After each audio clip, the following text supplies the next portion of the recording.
Good morning, students. Most of you are visiting the markets, correct? Now, one example, one condition I am giving it to you. There are 100 customers demanding pen from the shopkeeper, but the shopkeeper have only 20 pens.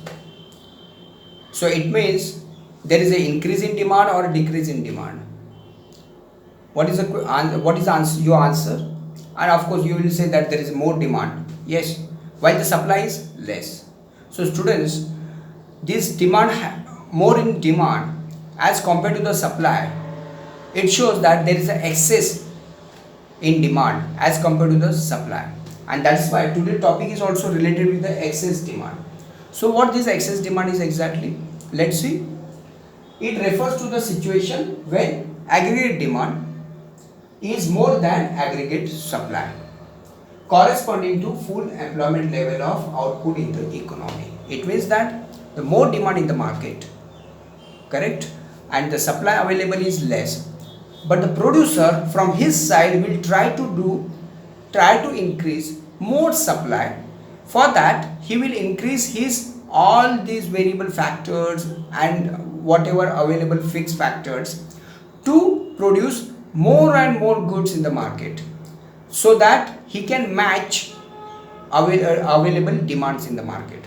That may not be possible in a short time to match the demands, but he will try to employ all his fixed factors, variable factors, to satisfy the demand in the market, that is the excess demand in the market. So that is why we says that it is a situation where the aggregate demand is more than the aggregate supply, corresponding to full employment of his capacity level, full employment level of output in the economy, correct. So this is what the excess demand is all about. Now students, there is a rise in the inflationary gap happens because of this excess demand, because more demand, as I said, that more hundreds of customers are outside the shop and there are only 10 pens or 20 pens. Of course there will be the increase in the price of the pen, am I right? So this excess demand leads to inflationary gap. This leads to inflationary gap, means earlier demand curve and the next demand curve, because of more demand in the market, that shows the difference between these two demand curve leads to inflationary gap. The gap between the two demand curves shows the inflationary gap. So inflationary gap is nothing but more demand than the supply, that leads to increase in the prices of the commodity. So there is a inflationary gap. Why this happens, inflationary gap? Because there are many reasons. Because of propensity to consume, because people are consuming more in the market, and that is why there is a more demand or excess demand in the market. Then the reduction in the taxes, so the prices of the commodity less, so more demand in the market. Increase in government expenditure for infrastructure, so more job opportunities, more money in the hand of the people, more income, so more expenditure for consumption, that leads to the excess demand. Next, increase in investment increases for many of sectors, so more factories, more more income, more opportunities, correct. So more income means more consumption expenditure, so more demand it means in the market, so there is an excess demand.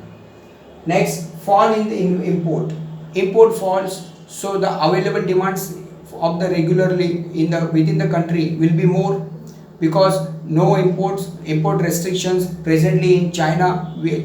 Chinese products have been banned in India, so those products are not coming in India. So but the demand level is more as compared to the supply, because supply is less, so there is excess demand because of the import restrictions. Next, rise in the export, we increase the exports, so for export more and more products are produced, and because of that demand for this also has to be there. But the thing is, more export instead of solving the problems of our economy, peoples are there, consumers are more there, but we are exporting more, and available for our own customers are very less goods in hand, and that's why excess in demand in a country of origin, and supply of the products is less because most of the supply goes to the other countries. For example, mango, hapus mangoes particularly, which are export more, and that is why here demand is more, but the supply is in India is very less. Next, efficient financing is another factor, that some of the companies are not doing well, so government gives them a finance, and that finance also leads to the increase in the income level for the people, and so that will also leads to the excess demand. Next, this excess demand also have the effect on the output. Your output will go on increasing, correct, because there is a more demand, so output will go on increasing. Then your employment will be provided more, because more to produce more output to satisfy demand, more people will be getting the job opportunities, because there is a increasing demand in the market. So not only that, there is a effect on internal general price level, and because more demand while the supply is less, so the price of the commodities will be also more. So this is what the excess demand, its impact, effects, and the reasons are here. Thank you, students.